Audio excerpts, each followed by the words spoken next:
হামলা, ভাঙচুর ও হত্যা চেষ্টার অভিযোগে করা মামলায় আওয়ামীপন্থী 93 আইনজীবী আত্মসমর্পণ করে ঢাকা মহানগর দায়রা জজ আদালতে জামিন আবেদন করেছে। দর্শক, এই বিষয়ে আরও খবর নিয়ে আদালত থেকে আমাদের সাথে যুক্ত হচ্ছেন সহকর্মী নিবিড় সাহা।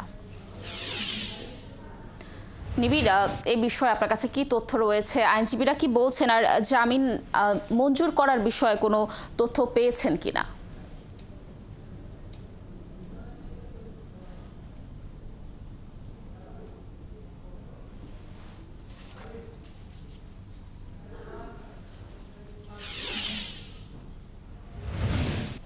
মার্চ এই মামলাটি দায়ের করা হয়, যেখানে আসামি করা হয়েছে 144 আওয়ামীপন্থী আইনজীবীদের। এবং এই ঘটনায় কিন্তু আজকে 93 জন আইনজীবী, যারা আওয়ামীপন্থী আইনজীবী, তারা কিন্তু আসলে আদালতে তাদের যে জামিন আবেদন সেটি করেছেন। এবং সেই জামিন শুনানি সেটি দুপুর 2টার দিকে হওয়ার কথা রয়েছে। এবং এই ঘটনায় কিন্তু গত বছরের 4 আগস্টের ঘটনাকে কেন্দ্র করে এই মামলাটি দায়ের করা হয়েছে। একটু আমরা কথা বলবো এই মামলার 112 নম্বর আসামি অ্যাডভোকেট মিজানুর রহমান সবুজের সাথে। একটু বলবেন যে আসলে এই যে মামলাটি, সেটি আসলে 4 আগস্টের ঘটনাকে কেন্দ্র করে বলা হচ্ছে কিংবা এজাহারে দায়ের করা হয়েছে, আসলে সেদিন আপনাদের ভূমিকা কি ছিল কিংবা এই মামলাটি নিয়ে আসলে?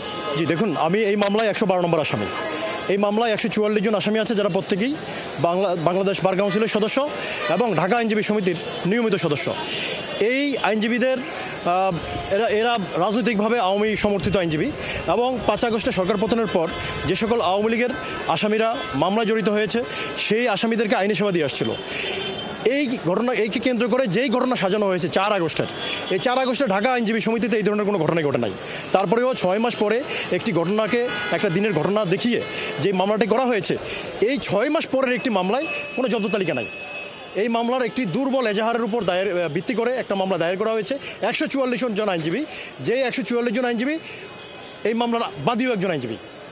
এই মামলায় 93 জন তো আজকে জামিন আবেদন করেছে, তারা সবাই আদালতে উপস্থিত থাকবে কিনা শুনানির সময়? জি, আমি এর আগে বলে নেই, এই ঘটনাটি একটি নজিরবিহীন ঘটনা। একটি নজিরবিহীন ঘটনা এই জন্যই বলবো, বাংলাদেশে ইতিপূর্বে রাজনীতিকে কেন্দ্র করে 144 জন আইনজীবীর নামে রাজনৈতিক ঘটনাকে কেন্দ্র করেই হয়রানি করার জন্য এই ধরনের মামলা হয় নাই। যাই হোক, আমরা আইনের প্রতি শ্রদ্ধাশীল হয়ে আমরা মহামান্য উচ্চ আদালতে গিয়েছিলাম। মহামান্য উচ্চ আদালত আমাদেরকে 8 সপ্তাহে জামিন মঞ্জুর করেছেন এবং সারেন্ডারের জন্য নির্ধারণ করেছেন বিজ্ঞ মহানগর দায়রা জজকে। আজকে আমরা সকালে আইনের নিয়ম অনুযায়ী, উচ্চ আদালতের নির্দেশনা অনুসারে সকালে এসেই 10টার মধ্যেই আমরা আমাদের জামিন পিটিশন দায়ের করেছি। মহামান্য বিজ্ঞ আদালত আমাদেরকে সময় দিয়েছেন 2টার সময়। এই মামলার জামিন শুনানি হবে। আশা করি আমরা ন্যায় বিচার পাবো এবং আমরা প্রত্যেকে জামিন পাবো। শুনছিলাম যে দুপুর 2টায় কিন্তু জামিন শুনানি হওয়ার কথা রয়েছে। এর আগে কিন্তু আসামি যারা রয়েছেন তারা কিন্তু উচ্চ আদালত থেকে তারা জামিন নিয়ে এসেছেন এবং উচ্চ আদালত থেকে তাদেরকে বলা হয়েছে ঢাকা মহানগর দায়রা জজ কোর্টে আত্মসমর্পণ করতে। সেজন্য কিন্তু তারা আজকে এসেছেন এবং আত্মসমর্পণ করে তারা জামিন আবেদন করেছেন। এবং দুপুর 2টার দিকে যে শুনানি অনুষ্ঠিত হবে, সেই শুনানির পর আসলে বিচারক কি সিদ্ধান্ত দেন কিংবা কি আদেশ দেন, সেটি আসলে জানানো যাবে। লাবণী, নিবিড়, অসংখ্য ধন্যবাদ।